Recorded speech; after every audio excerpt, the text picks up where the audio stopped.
Potenciamos al máximo nuestra agua utilizando presas. Se calcula que hay unas 900.000 presas en todo el mundo. La mayoría son pequeñas o de tamaño mediano. Pero hay 40.000 de más de 15 metros de altura. Las presas más conocidas, las megapresas, un club selecto de cerca de 300 con más de 140 metros de altura, son piezas vitales de la infraestructura de la civilización. En los años 30 del siglo XX, en Estados Unidos, fuimos conscientes de que podíamos controlar las cuencas de todo el río. No solo una sola presa al mismo tiempo, sino docenas. Así que comenzamos a desarrollar las cuencas de los ríos a gran escala. Escala que hace que las presas sean únicas. En los años 30 las presas en los Estados Unidos pasaron a ser las construcciones más grandes del mundo y algo más que simples enormes proezas de la ingeniería. Se veían como monumentos, como símbolos de progreso. Estamos utilizando más material de lo que nunca se había utilizado antes desde los tiempos de las pirámides. Y eso es algo de lo que uno se congratula. La presa Grand Coulee es la estructura de hormigón más grande de los Estados Unidos. Otros gigantes son la presa Hoover y la presa Oroville. Pero no son nuevas. Y debido a la oposición de grupos ecologistas y a la falta de nuevos emplazamientos en las vías fluviales norteamericanas, no volverán a construirse presas de esta envergadura en Estados Unidos. Hemos construido las que necesitábamos o aquellas cuya construcción era viable. Las presas no crean agua. Tiene que haber agua para que pueda ser manipulada por ellas, para que sean viables. En Norteamérica ya lo hemos hecho. Pero cuando Norteamérica estaba construyendo grandes presas, los países en vías de desarrollo tomaban nota y con creciente regularidad han seguido su ejemplo. La presa de Asuán, en Egipto. La presa de Itaipú, entre Brasil y Paraguay. Y finalmente la presa hidroeléctrica más ambiciosa del mundo. Las Tres Gargantas de China, que sobrepasará a las otras presas en tamaño y en producción de energía. Como cualquier otra instalación hidroeléctrica, la presa Las Tres Gargantas utilizará la energía del agua liberada desde un embalse elevado para hacer funcionar turbinas y producir electricidad. Este proceso es el normal. Lo que no es tan normal es la cantidad de electricidad que va a producir. Los generadores hidroeléctricos de esta presa producirán 18 millones de kilovatios de energía, una enorme cantidad de energía, el equivalente a 18 plantas nucleares. Es suficiente electricidad como para proporcionar luz a Shanghái, una de las ciudades más pobladas de China, con casi 10 millones de habitantes. La construcción de la presa de las Tres Gargantas comenzó en 1994 con la excavación de un canal para desviar el río Yangtze. Presas de tierra desviaron el flujo del río alrededor de la zona de la construcción. El río Yangtze es el tercer río más grande del mundo. Se necesitará desviarlo por completo durante un periodo de 10 años mientras se esté construyendo la presa. Contener la tendencia a las inundaciones del río Yangtze ha sido durante mucho tiempo una prioridad para los chinos. En los 2 últimos milenios, el río Yangtze ha provocado una media de una gran inundación cada 10 años. Pero en 1918 no fue el control de las inundaciones sino la producción de electricidad lo que llevó al líder revolucionario chino Sun Yat-sen a promover el proyecto de las Tres Gargantas. Debido a la inestabilidad del país, el proyecto se aparcó hasta que las inundaciones de 1930 y 1950 mataran a cientos de miles de chinos. Esto fue un acicate para que las autoridades chinas comenzaran a planificar en serio una presa con un enorme embalse que pudiera reducir las inundaciones y que produjera electricidad. Por la enormidad del proyecto, la presa quedó solo en fase de planificación hasta que en 1992 el Congreso del Pueblo lo aprobó. Los planes requerían una presa de hormigón de 185 metros de altura y 2.250 metros de longitud, con 2 centrales eléctricas flanqueando un canal de desagüe central por donde pueden pasar casi 1 millón de hectolitros por segundo del agua del río.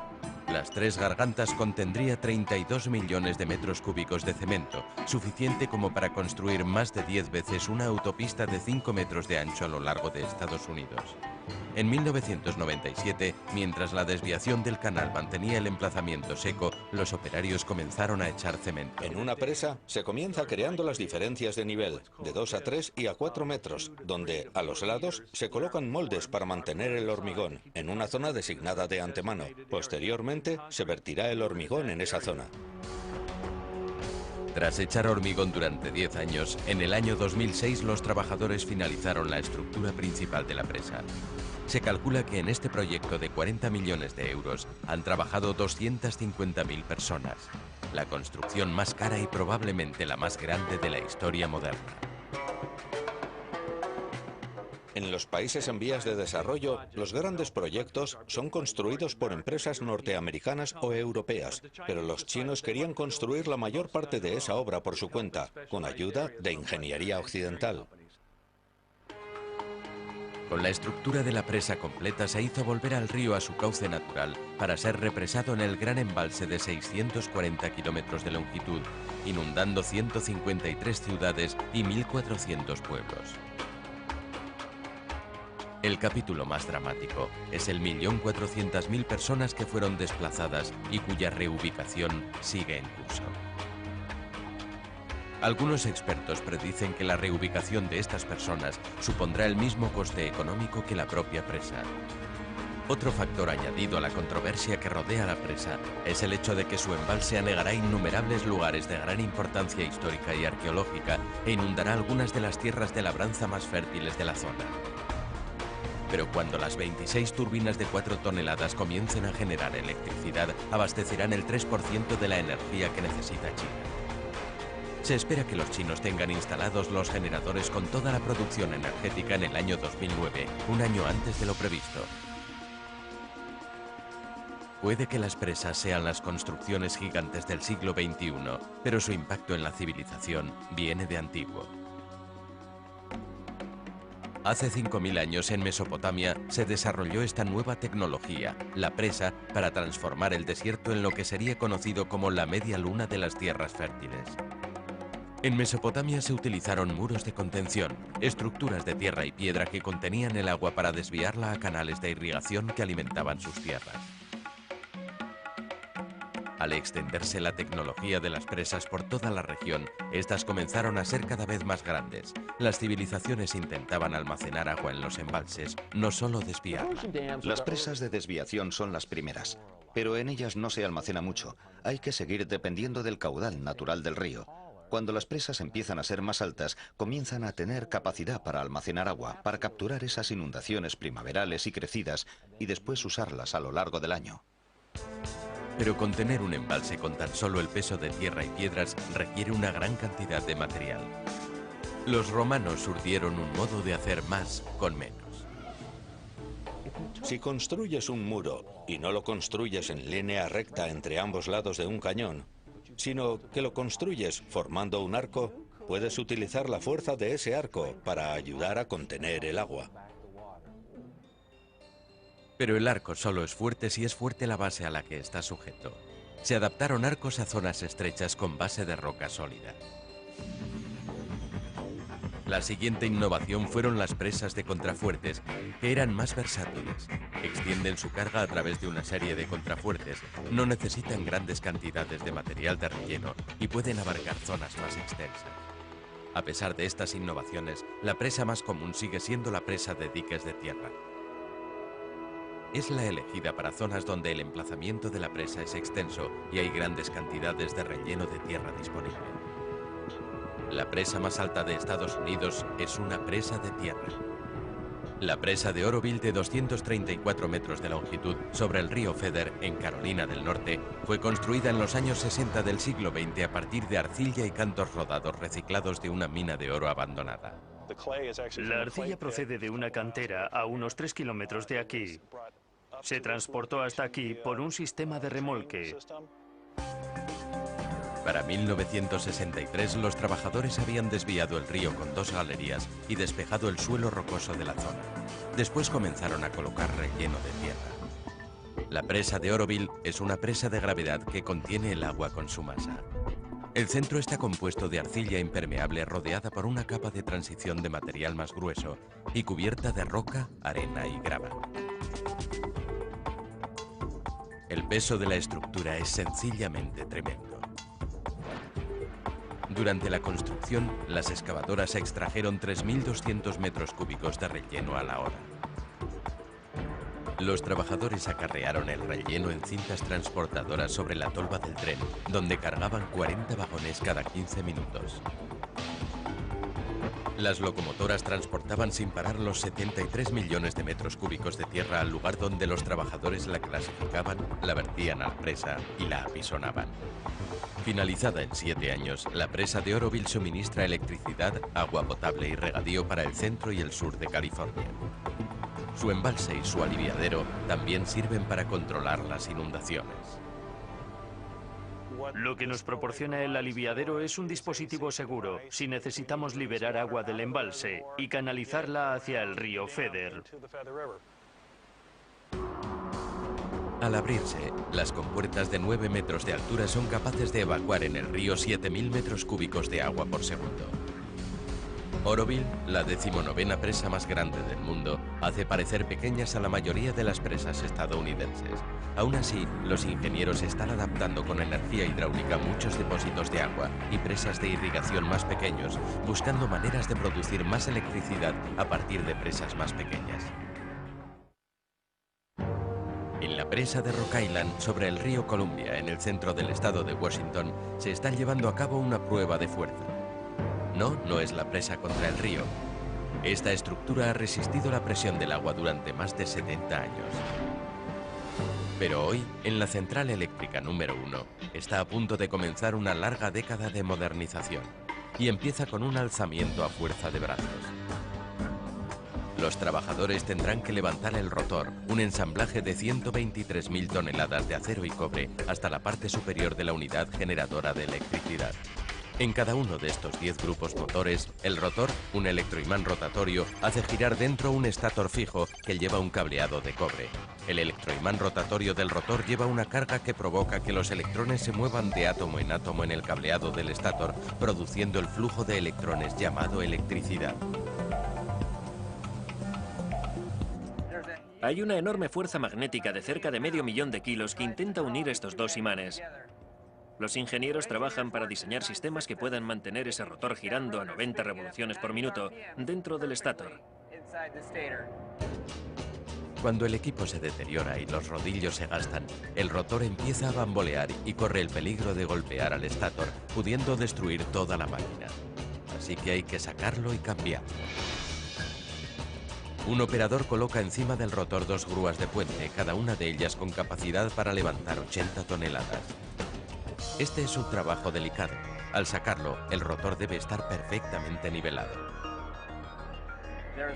Entre el rotor y el estator hay un espacio de unos 2 milímetros. Y al levantar el rotor y no estar equilibrado, ha hecho contacto y ha quedado colgado en el borde del estator. Finalmente, el operador de la grúa endereza el rotor lo suficiente para poder extraerlo.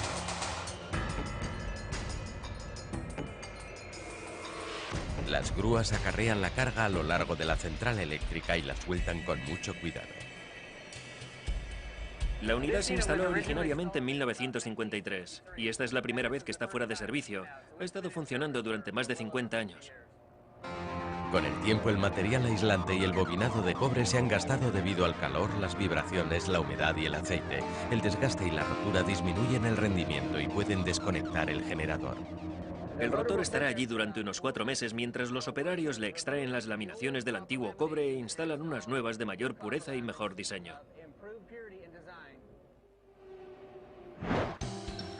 La modernización de la presa de Rock Island llevará 10 años y costará unos 115 millones de euros.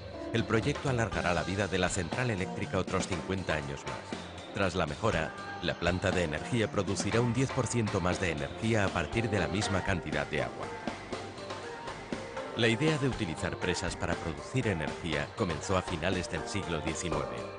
Con la llegada de las líneas de alto voltaje que distribuían la electricidad a distancia, las empresas privadas comenzaron a construir presas hidroeléctricas incluso en zonas remotas.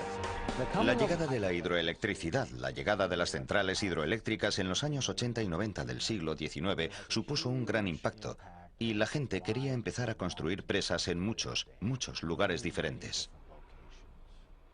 A lo largo de los 100 años siguientes, estados e industrias ansiosos de tener agua y energía comenzaron a construir presas en prácticamente todos los grandes ríos de Estados Unidos. En la década de los 30 del siglo XX, el presidente Roosevelt, en un esfuerzo por estimular la deprimida economía, autorizó la construcción de algunos de los proyectos de presas más grandes del país, entre ellos las presas de Shasta, Bonneville y Grand Coulee.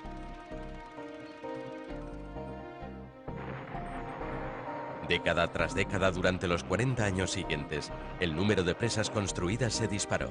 De las 1.400 construidas en la década de los 30, se pasó a 8.000 en la década de los 70.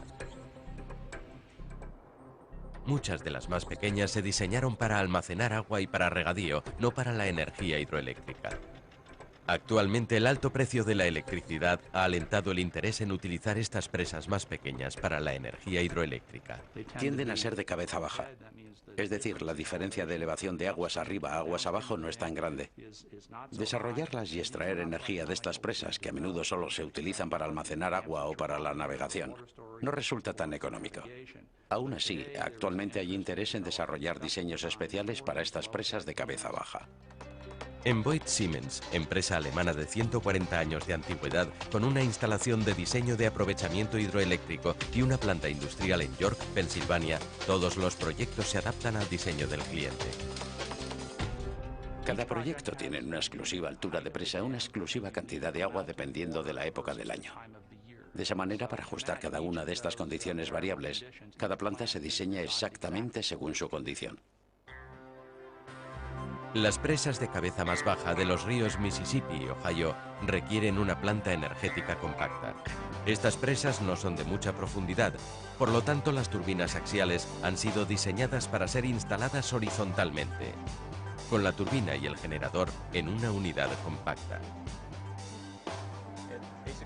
Básicamente tiene un cubo central con las paletas soldadas al cubo. Toda esta rueda móvil es 100% de acero inoxidable. Este diseño irá a una central eléctrica que tiene mucho caudal de agua, pero una cabeza muy baja. En las presas con cabeza más alta, en un límite de 23 a 370 metros, los ingenieros emplean una turbina Francis. Estas turbinas tienen palas soldadas a la cabeza y al fondo de una corona y una base. Las turbinas Francis tienen una mayor rigidez estructural para resistir el aumento de la presión del agua en estas presas de cabeza más alta. El agua entra y contacta directamente con esta superficie del cubo, como una especie de boxeador profesional. Cuando este golpea a su contrincante, quiere golpearle de lleno. Si le golpea de refilón, no le transmite su energía. El agua opera con estos cubos siguiendo los mismos principios. El sistema de transmisión del agua implica el canal de llegada, vertiendo el agua en una cámara de caracol. Una cámara espiral o de caracol tiene la forma del caparazón de un caracol. Es más grande en la abertura y forma espirales de un diámetro más pequeño al envolver la máquina.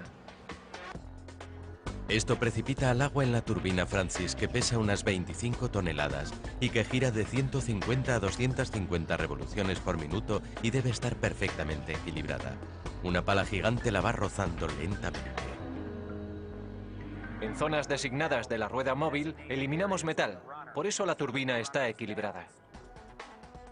Fabricar una de estas enormes turbinas cuesta hasta 6,5 millones de euros y trasladarla por barco a la presa donde será instalada 650.000 euros.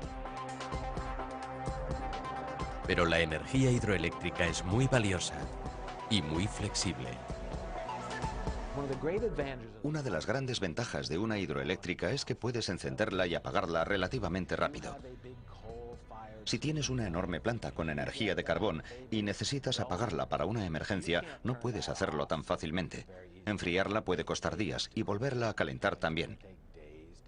En la hidráulica se pueden conectar esas válvulas y en unos minutos se pasa desde la nada hasta la plena potencia.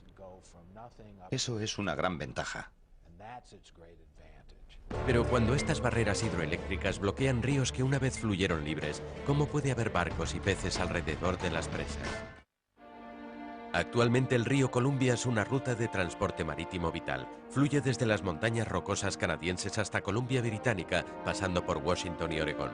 Las presas lo han hecho posible, pero gracias a algunas inteligentes obras de ingeniería. El río Columbia es la puerta más grande de Estados Unidos para la exportación de trigo. Cada año, el río mueve de 8 a 10 millones de toneladas de cargamento, por un valor aproximado de entre 1.500 millones a 2.000 millones de euros al año. Las presas del río Columbia en el estado de Washington, al igual que las de Rock Island y Grand Coulee, no tienen esclusas y no permiten el paso de barcos, pero hacia el sur, 8 presas, todas ellas con esclusas, transforman al río Columbia y a su afluente, el río Snake, en una autopista marítima, extendiéndose 750 kilómetros desde el Océano Pacífico hasta Lewiston, Idaho.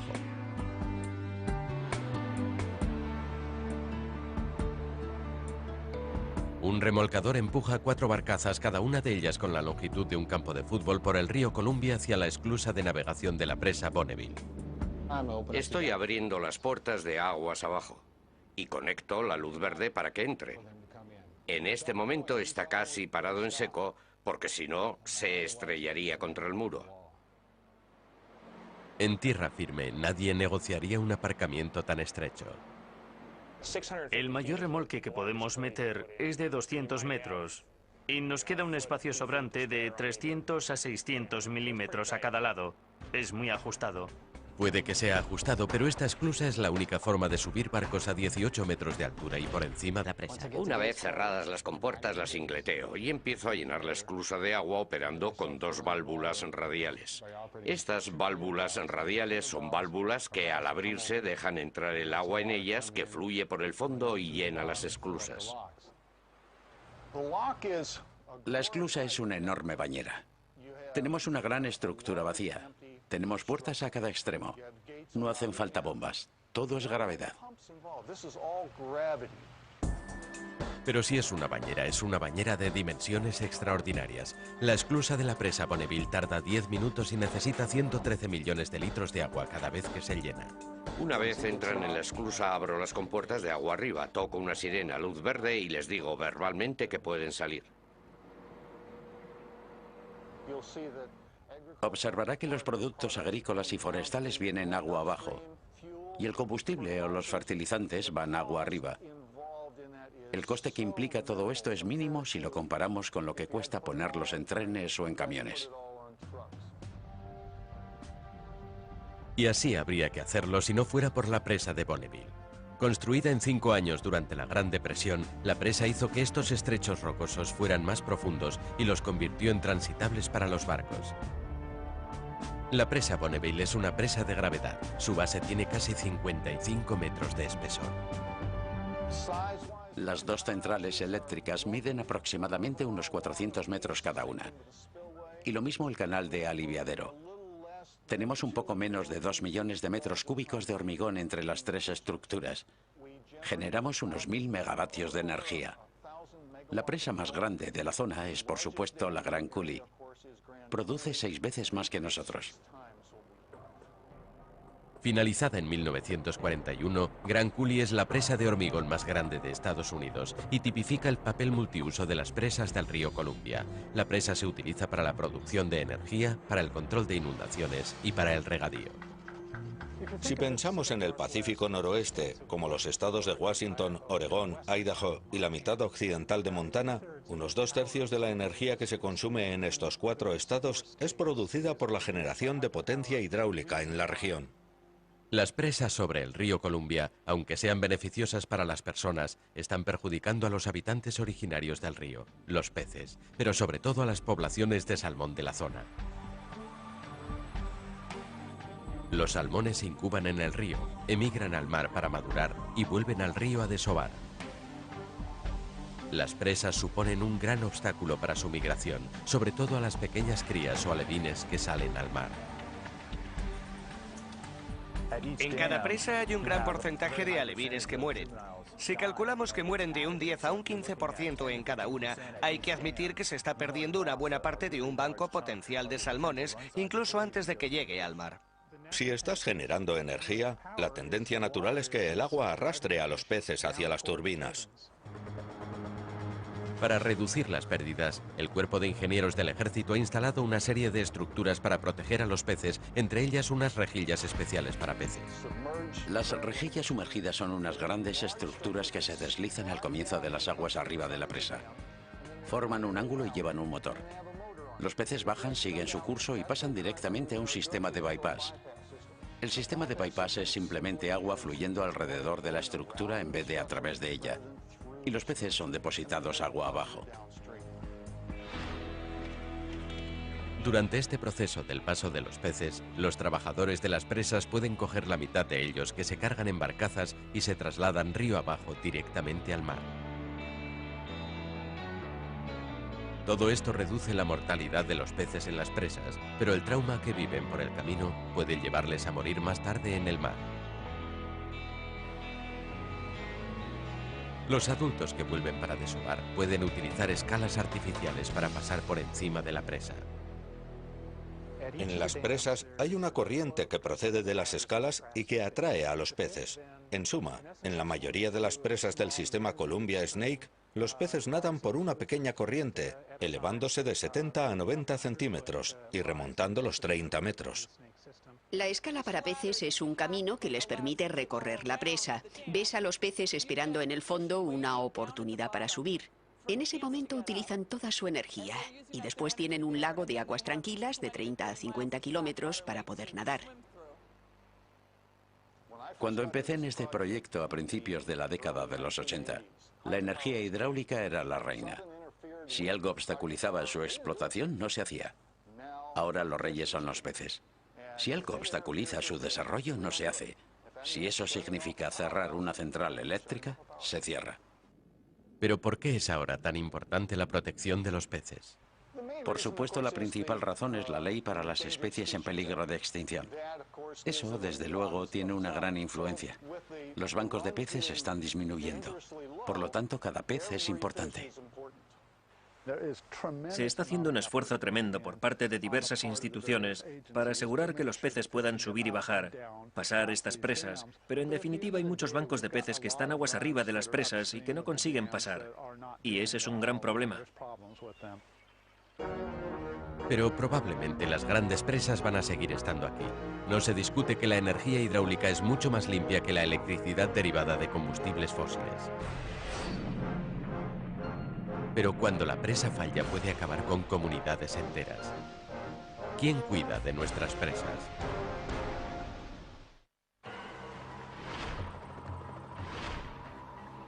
Inundación. Una de las fuerzas de la naturaleza más potente y más destructora de vida y bienes. En una zona de frecuentes inundaciones, uno de los puntos a favor de la presa es su capacidad para contener una arremetida de agua. Al mismo tiempo que diseñábamos la presa para contener una cierta cantidad de agua, también diseñamos otras características que nos permitieran pasar el exceso de agua alrededor de la presa. Es importante saber la magnitud de la inundación que tendría que pasar por una especie de aliviadero a fin de que ese agua pase con toda seguridad alrededor de la presa durante un temporal. En raras ocasiones, la propia presa ha sido la causa de la inundación. El 5 de junio de 1976, los operarios de Idaho Sur intentaron desesperadamente cerrar una grieta aguas abajo de la presa Teton. Pero la grieta, cada vez más grande, se tragaba a los bulldozers. A las 11:57 de la mañana, la coronación de una presa de tierra de 93 metros se derrumbó mientras se estaba llenando el embalse por primera vez. 3.000 millones de hectolitros de agua cayeron sobre las zonas agrícolas debajo de la presa. 5 comunidades, Rexburg, Sugar City, Wilford, Salem y Hibbard, quedaron arrasadas. La fuerza del agua arrancó edificios desde sus cimientos. El 80% de Rexburg quedó inundado y dañado. La comunidad ribereña de Sugar City prácticamente desapareció. La inundación mató a 11 personas y a 16.000 cabezas de ganado, y los daños en las propiedades ascendieron a cientos de millones de dólares. La pérdida de vidas habría sido aún mayor si no hubiera dado tiempo a evacuar. La presa Teton había sido diseñada por la Oficina de Recuperación, un departamento del Ministerio del Interior que tiene ya más de un siglo de existencia. Este departamento supervisa proyectos de desarrollo de agua en la zona oeste de Estados Unidos y ha construido 600 presas, entre ellas las de Hoover y Grand Coulee. Entre todas las presas construidas por este departamento, el derrumbamiento de Teton es su única mancha negra. La investigación que se abrió reveló que fueron 3 causas las que provocaron la catástrofe. En la base había fisuras abiertas. Durante el diseño se tendría que haber prestado más atención a estas condiciones. La materia de base, la materia disponible en la zona, era todo un reto. Se trataba de cieno, que es altamente erosivo, por eso hay que protegerlo con mucho cuidado. Y el tercer factor que contribuyó en la catástrofe fue que no se tomaron las medidas defensivas suficientes, que ahora, al construir presas de terraplén, siempre se toman, para mantener la tierra del terraplén en su lugar. El accidente de Teton provocó un gran impacto en el gobierno federal, que fue consciente de que había que ocuparse más de esta tremenda infraestructura. Había que prestarle más atención. En el Laboratorio de Investigación de Recursos de Agua en Denver, Colorado, una de las principales misiones de los ingenieros de la Oficina de Recuperación es prestar mucha atención a las presas del oeste ya anticuadas. En estas enormes dependencias prueban formas de atenuar los múltiples factores que pueden provocar el fracaso de una presa. El agua es increíblemente pesada. Las presas dirigen su carga de agua a los cimientos. El agua ejerce más de 7.000 kilos de presión por metro cuadrado a la base de una presa, el tamaño de la presa Teton. Hay que vigilar la potencial debilidad de esos cimientos que puede provocar algún desplazamiento, que a su vez puede provocar que alguna pieza se deslice y ceda todo el embalse.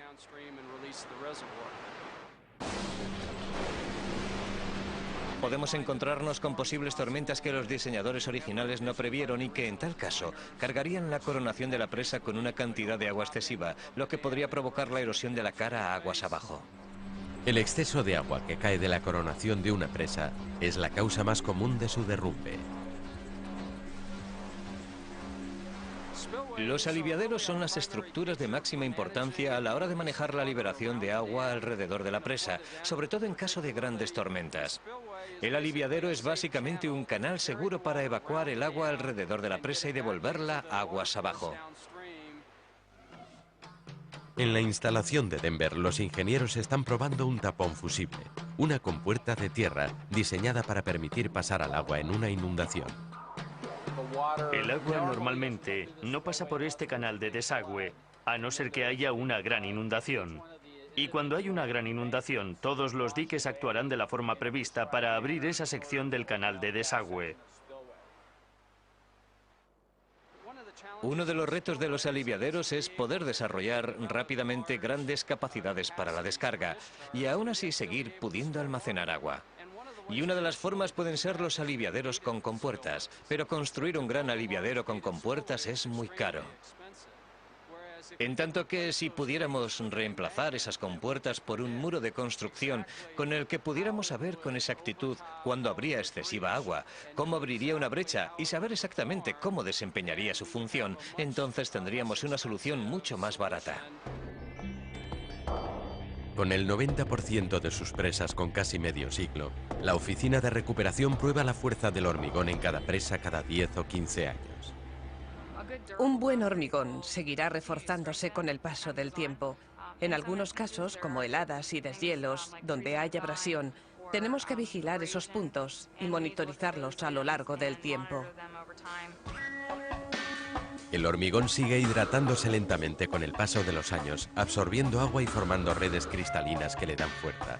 Tras un periodo de 50 años, el hormigón de una presa puede llegar a ser un 250% más fuerte.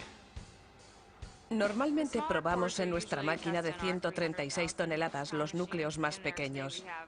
Hoy tenemos un núcleo que fue tomado para el programa de pruebas que hacemos cada 15 años y que ahora tendrá unos 20 años. El objetivo de la prueba es comprobar cuánta fuerza de compresión puede soportar hasta que falle Y esa será la máxima carga que se pueda aplicar a ese hormigón. La prueba de fuerza de compresión medirá cuánta presión puede soportar esta muestra hasta llegar a romperse. Este cilindro se ha roto a los 3.170 kilos por 2 centímetros cuadrados, que es un poco más alto de lo que esperábamos, lo que nos demuestra que con el tiempo sigue ganando fuerza.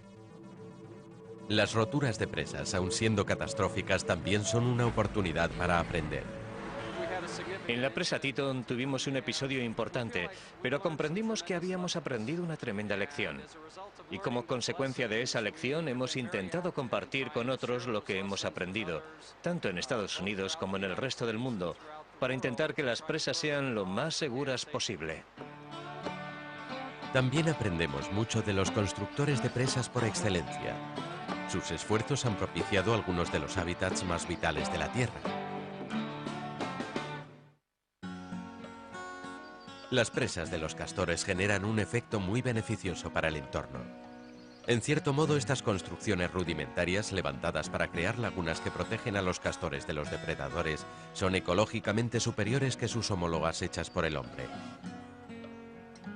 Una presa de un castor produce un impacto positivo en el ecosistema local casi de inmediato.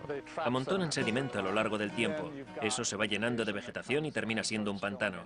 Y tienes plantas de humedales, vegetación emergente, lo que crea un hábitat importante para muchas especies. A menudo las grandes presas sumergen hábitats ribereños, las zonas de vegetación exuberante cerca de los ríos. Las presas de los castores provocan el efecto contrario. Algunos estudios han demostrado que los hábitats ribereños mejoran notablemente como consecuencia de las presas de los castores. A diferencia de las grandes presas que almacenan un volumen de agua estacional, las presas de los castores no bloquean el flujo de agua vital para la ecología de los ríos. Durante esos flujos se crean hábitats. Cuando un río deposita materia orgánica, creando esa variedad de hábitats, consigue abrir un nuevo hábitat para todo tipo de especies, no solo para los peces. Cuando se varía el flujo de un río, los peces y los insectos empiezan a desaparecer.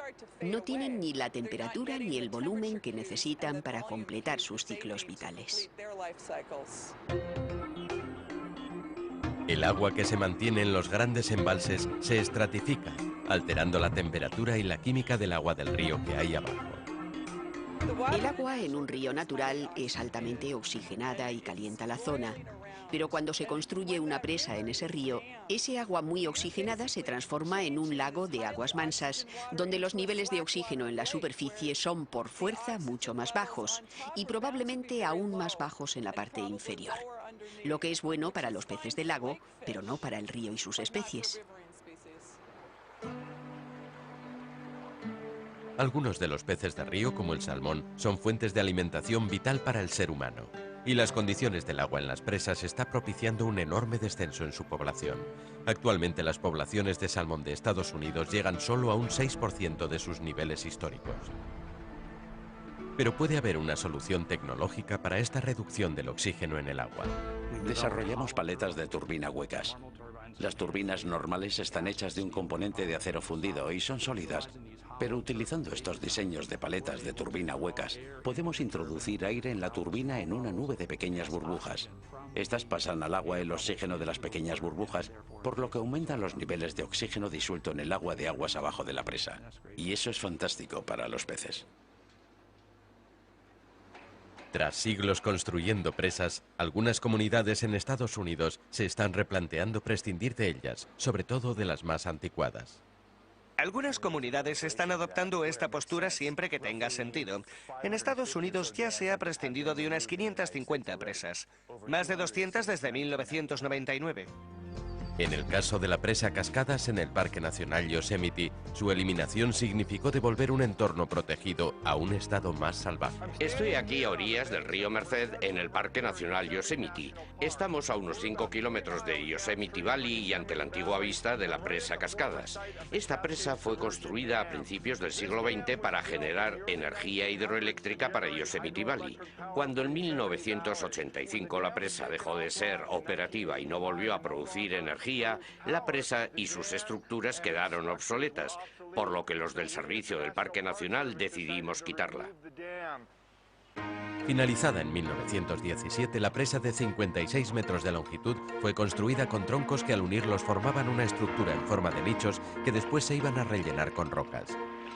Esta presa rudimentaria, recubierta con tablas de secuoyas y flanqueada por contrafuertes de hormigón de 9 metros, presentaba problemas a la hora de su demolición. Existía la inquietud de que al suprimir la presa, habría una cantidad enorme de sedimentos aguas abajo. Si su construcción costó el equivalente de 127.000 euros, demolerla iba a costar 2 millones de euros. Tras 3 años de planificación, una plantilla de 30 personas trabajando con un bulldozer y una excavadora demolieron la presa en tan solo 2 meses, noviembre y diciembre del año 2003. Los operarios desviaron el río hacia un lado, quitaron la mitad de la presa y después volvieron a desviar la corriente y demolieron el otro lado de la presa.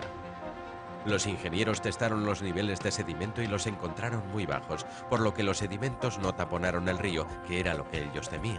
Los operarios utilizaron el exceso de sedimento para rellenar el hueco donde había estado la presa. Con la presa fuera de circulación, el equipo de medio ambiente se puso manos a la obra para restablecer el hábitat de un río que fluye libremente. Teníamos que vigilar muchas zonas. El propio canal que iba a quedar expuesto, las tierras que quedaron inundadas y esta orilla. Cada uno de ellos presentaba un problema diferente. El canal iba a caer 3,5 metros.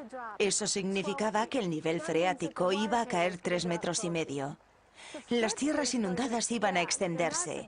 Y esta fue una gran oportunidad para nosotros, porque esta es una zona biológicamente rica para la flora y la fauna. En total, en las tierras inundadas, plantamos 3.000 plantas, todas ellas especies de la zona. La gente que visita esta zona no sabrá que una vez aquí hubo una presa. Para mí es muy gratificante y muy emocionante poder ver al río Merced fluyendo libremente. Ha vuelto a ser un río salvaje y pintoresco.